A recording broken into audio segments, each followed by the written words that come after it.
Hi everyone, welcome back to No Borders English Studio. I'm your host, Tara. Something I want to clear up before we jump into today's podcast, listening comprehension and vocabulary lesson.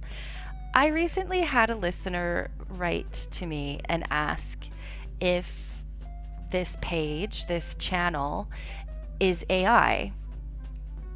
And I want to let you know, no, I am not AI. I am a real person. This is my real voice. I maybe sometimes it sounds like I'm AI because I'm a little new to this, and I prefer to write a script for myself before I record myself speaking so that I don't make any mistakes. I That may be why this sometimes sounds like AI, but I assure you, I'm a real person. This is my voice. The scripts that I read, I've written myself. I am a very experienced English teacher, and I've taught students from all over the world, both online and in the classroom. And I've helped them improve their English and become more confident in speaking English as well as writing and reading as well and listening. And I just wanted to find another way to reach more students.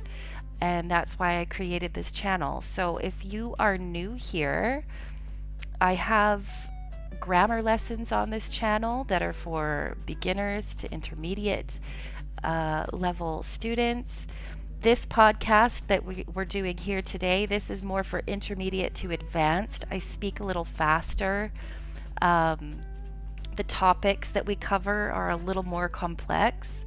So this is to challenge yourself a little more. But we do have a listening comprehension question or two at the beginning of the podcast, and I go over plenty of vocabulary words or phrases, expressions, phrasal verbs, things like that as we analyze a well-known talk or an important lecture that I think would be helpful to the listeners. And yeah, I'm just happy to be here and offer students another way to learn rather than sitting and studying from a textbook, which is helpful in its own ways, but there are plenty of ways to study English. And this is one of them. By listening, by learning new vocabulary, you can write in the comments as well, any questions that you have, any comments that you'd like to let me know. Feel free to write in the comments. I read everything and I respond myself, not AI. I will write you back personally. It's just me on this channel. Sometimes I say we when I talk about the podcast. I don't know why I say that. It isn't a we thing. This isn't a group of people. It's just me. So anyway, thank you for being here. Welcome. And with that, let's get into today's podcast. So today we're going to break down one of the most watched TED Talks in history. This is one of my favorites. I don't know why I haven't covered it yet. It's taken a while to get to this one, but today we're doing it. It's Brene Brown's The Power of Vulnerability. Her TED Talk has been viewed more than 40 million times on YouTube. She also has a Netflix special about this. It's fantastic. Fantastic. I highly recommend if you want to go check it out. Brene Brown is a research professor who spent years studying shame, courage, and connection. What she found didn't just change her research, it changed her whole life. And today we're going to talk through exactly what she discovered and why. Now, before we start, I want to give you 2 comprehension questions today. So keep them in mind while you listen, because I will not make this easy for you. I want you to really think, and I will give you the answers at the end of the episode. So my first question is, according to Brown's research, there was only one thing that separated people with a strong sense of love and belonging from people who constantly struggled for it. What was that one thing? And question number 2, Brown says that we cannot selectively numb our emotions. What does this mean? And what happens to us when we try to numb the painful emotions? So keep those in mind. I will give you the answers at the end of the podcast. Now, let's get into it. So Brown starts her talk with a funny story. An event planner once told her that she didn't want to call Brown a researcher on a flyer because people would think that sounded boring. Instead, she wanted to call her a storyteller. Brown didn't love that label at first, but she eventually accepted it and decided that maybe stories are just data with a soul. That's actually the first quote I want to give you directly from the talk, word for word. Maybe stories are just data with soul. It's such a lovely line, and it tells you a lot about how she approaches her work, with numbers, but also with heart. From there, Brown explains how her research began. Early in her career, she was taught that if something couldn't be measured, it didn't really exist. So she decided to study connection, the thing she believes gives our lives purpose and meaning. But something strange kept happening in her interviews. When she asked people about love, they told her about heartbreak. When she asked people about belonging, they told her about being excluded. Every question about connection led back to stories of disconnection. And that's how she stumbled onto shame, a word we don't usually like to say out loud. Shame, in her definition, is the fear that if people really knew us, really saw us, we wouldn't be worthy of connection. And underneath shame, she found something even bigger: vulnerability. Vulnerability means allowing ourselves to be truly seen by others, imperfections and all, without knowing how they will react. Here's where the research gets really interesting. Brown divided the people she interviewed into 2 groups. People with a strong sense of worthiness, meaning they genuinely believed they deserved love and belonging, and people who constantly struggled to feel that they were enough. She wanted to know, what do the worthy group have in common? She started calling this group Wholehearted, people living from a deep sense of worthiness. And when she studied them closely, she found that they shared a few specific qualities. The first was courage. Not bravery in the dramatic sense, but courage in its original meaning. The word comes from the Latin cor, meaning heart. To have courage, in this original sense, means to tell the story of who you are with your whole heart, flaws included.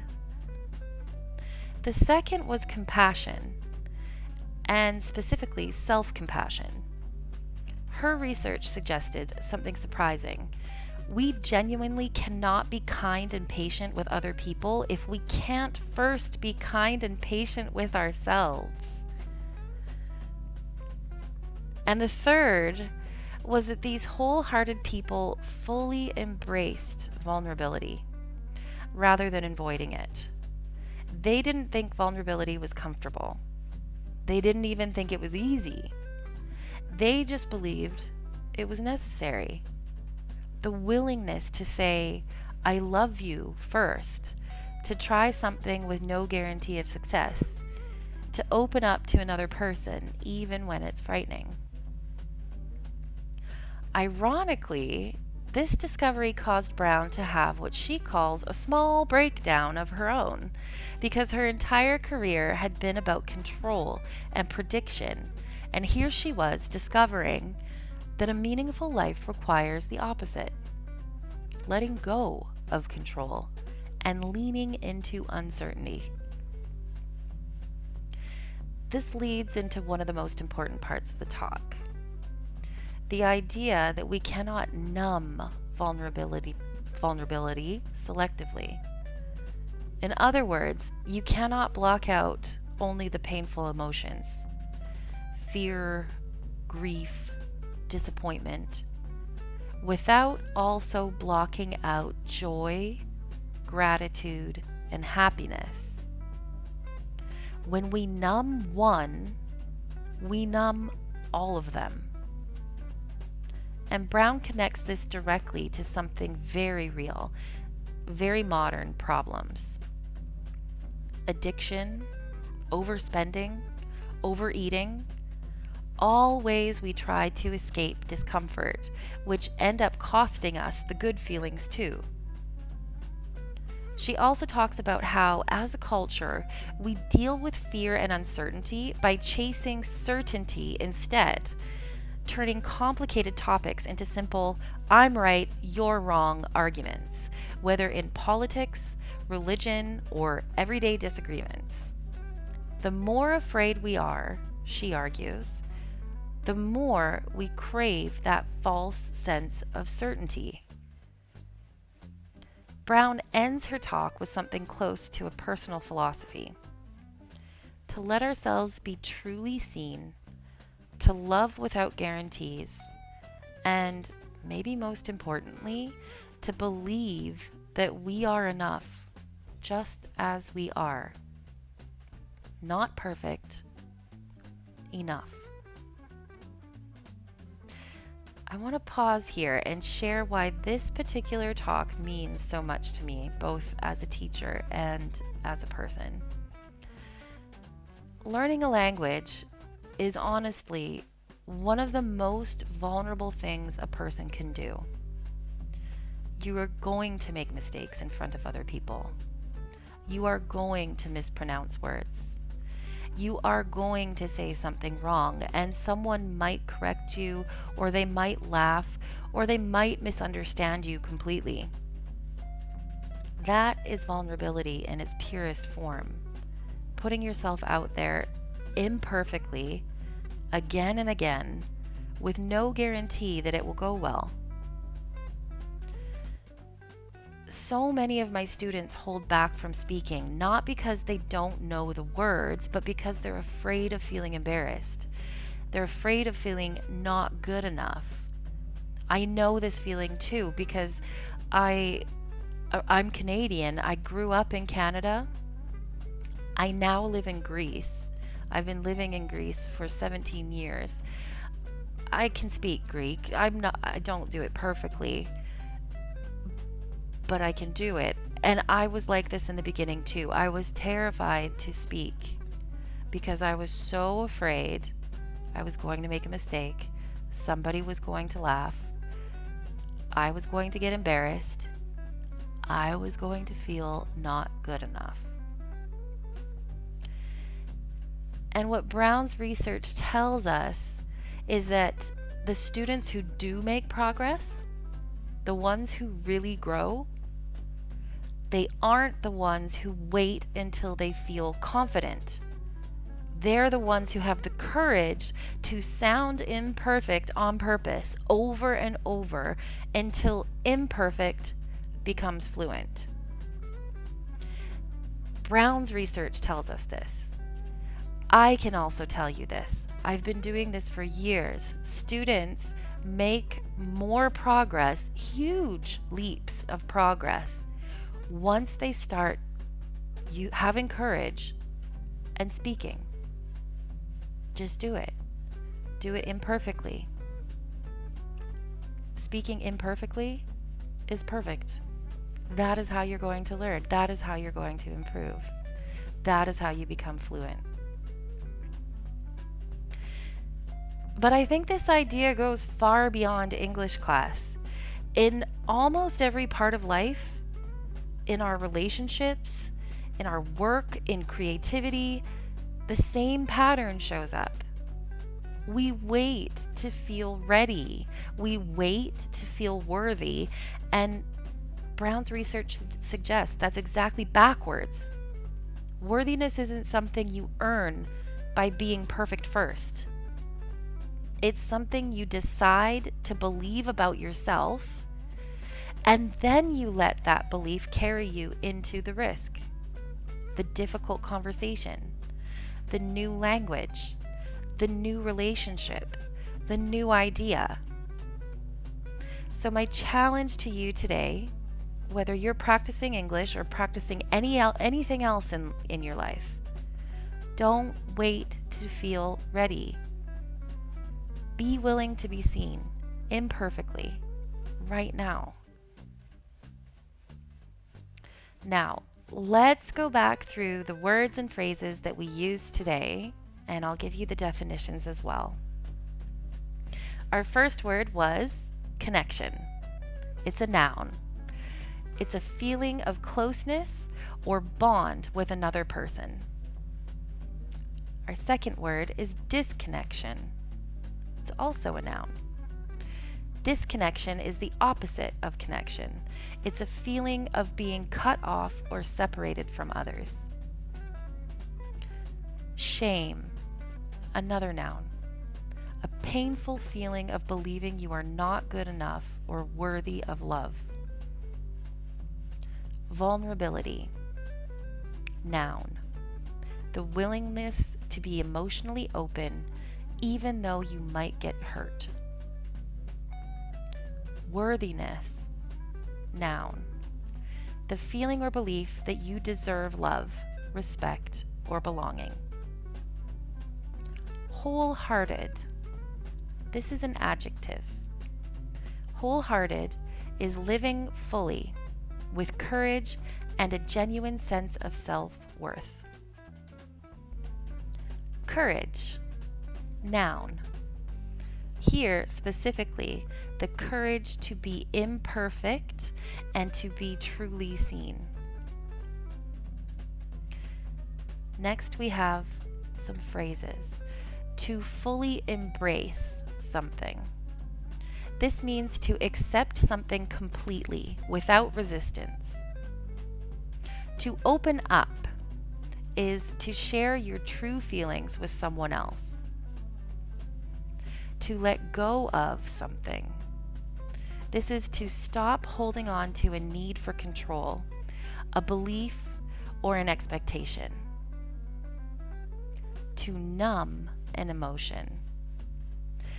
This is to make a painful feeling less intense, often by avoiding or distracting yourself from it. And finally, certainty, noun. The state of being completely sure about something without doubt. Now, let's go back to those comprehension questions that we talked about at the beginning. So, number one, now, one moment. Let's see, what were those questions again? I'm going to give you the answers, but first. The first question was, according to Brown's research, there was only one thing that separated people with a strong sense of love and belonging from people who constantly struggled for it. What was that one thing? Now, you can leave this in the comments if you like, or you can just say it out loud or in your mind to yourself now. And I will give you the answer. The one variable that separated people with a strong sense of love and belonging from those who struggled for it was simply this. The first group believed they were worthy of love and belonging. That belief itself, not their achievements, not their appearance, not their success, the belief was the deciding factor. Isn't that interesting? You just have to believe that you're worthy. I just think it's fascinating. And our second question was, Brown says that we cannot selectively numb our emotions. What does this mean? And what happens to us when we try to numb the painful ones? So once again, if you want to leave your answer in the comments, or if you're just thinking the answer to yourself now or saying it out loud, here is the answer. Selectively numbing means trying to block out only the negative emotions while keeping the positive ones. The interesting thing about this is that Brown's research shows this is impossible. When we numb pain, fear, or shame, we also numb our capacity to feel joy, gratitude, and happiness. You can't turn off only the difficult feelings. Numbing shuts down the whole emotional range. Now, that's our analysis for today. I hope it gave you some new vocabulary, but I also hope you have something to think about in English and beyond. So if you'd like to watch the full talk yourself, I'll link that in the description. It's about 20 minutes long and it's absolutely worth your time. Thank you so much for learning with me today. I will also be leaving a link in the description to my Substack page with all of the vocabulary and phrases that we covered today. And thank you very much for learning with me. I'll see you next time.